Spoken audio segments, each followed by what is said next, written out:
This audio talk is titled The Hindrances.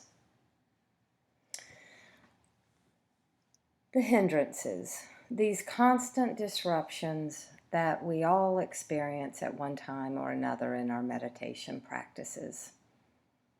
As first identified by the Buddha, there are 5 hindrances that tend to be quite universal.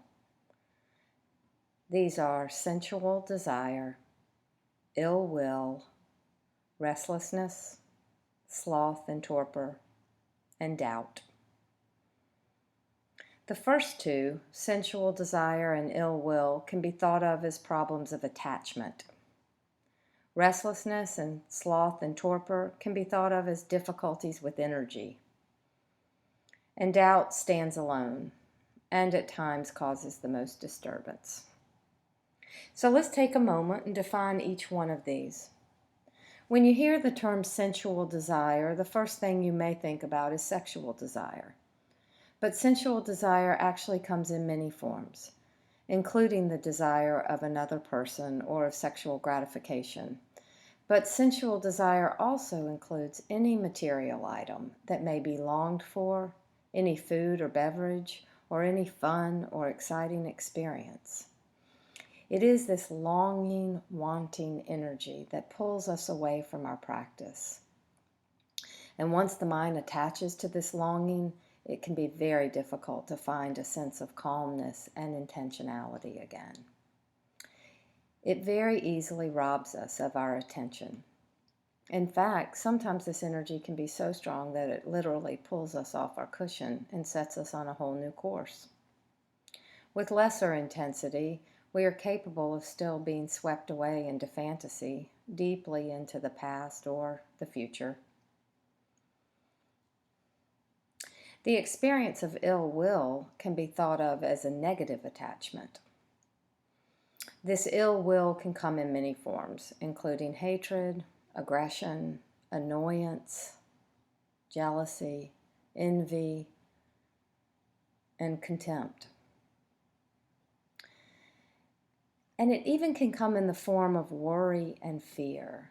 And that may seem strange to think of worry and fear as ill will, but we can see this if we think about it as directed toward the future. So when we have ill will directed toward the future, that can manifest as fear and worry. All of these states pull us out of the present, consuming us with energy that collapses our awareness and steals our attention. So if we take together ill will and sensual desire, these cover the vast spectrum from negative attachment to positive attachment. And it's important to say that this is not that these mind states are bad on their own. At times we might have legitimate concerns or worries about the future that are important to attend to and to take action. Likewise, of course, we find ourselves enjoying a delicious meal, finding ourselves excited about upcoming plans with a friend or a romantic partner. We're talking about these states arising in our meditation practice, a time in which we are intentionally cultivating awareness, and the states arise and become barriers to this awareness. So let's move on. And let's shift our attention to the next two categories of hindrances, those of restlessness and sloth and torpor. When we talk about these two hindrances, we are really talking about how too much or too little energy can become a distraction to our cultivation of awareness. During meditation, when we become restless, our body is filled with a particular type of energy. And it's not just our bodies, right? Our minds become quite energized. This mental agitation and restlessness is often referred to as monkey mind. This energy can get quite intense to the point that we will leave our practice altogether. Conversely, sloth and torpor, or in a more modern sense, drowsiness or sleepiness, can overtake us to where we lose touch with awareness even while we continue sitting in an upright position. Perhaps most of us have experienced this, where we are almost asleep and yet we're still sitting up. The mind also can become incredibly sluggish, and we can experience a sense of fogginess. And this actually can get quite uncomfortable as we begin to use all of our energy just to stay awake. And the last hindrance is doubt. When the Buddha first began talking about the hindrances, he seemed intentionally to place doubt in a category of its own.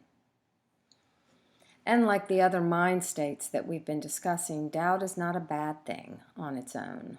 Many of us have actually been taught that it's not only appropriate but useful to doubt. When we doubt, we can question. We can become curious about whether something is true or not true. Doubt can catapult us into an investigative stance. However, doubt can also become a hindrance. When doubt becomes all-consuming, coupled with a negativity or even a hopelessness, we can begin to lose our intentionality. We can begin to forget what we have experienced in the past. We can forget about impermanence and that no matter what is arising, this too will pass if we can maintain presence. Which actually brings me to the last part of this talk, which is how do we work with these states? Indeed, these mind states can be quite bothersome. And for some reason, when any one of these hindrances appear, instead of treating them like we would treat any other mind state, which is with curiosity and acceptance, often we tend instead to begin to react to them. So first we need to begin to treat these hindrances just as we treat any other content, with curiosity and with acceptance. Instead of beginning to backpedal to try to get away from ill will or restlessness, and instead of indulging a fantasy or longing or wanting to bring awareness directly, we can pause and notice these. What's here? So this is what restlessness feels like in my body. Pulsating, vibrating. Fire in my belly. Heart palpitating. Relaxing in to whatever sensations are arising with intentionality and allowing whatever is here to become part of this moment instead of a huge tornado that sends us spinning. Really, most often, this is what's needed: curiosity and acceptance.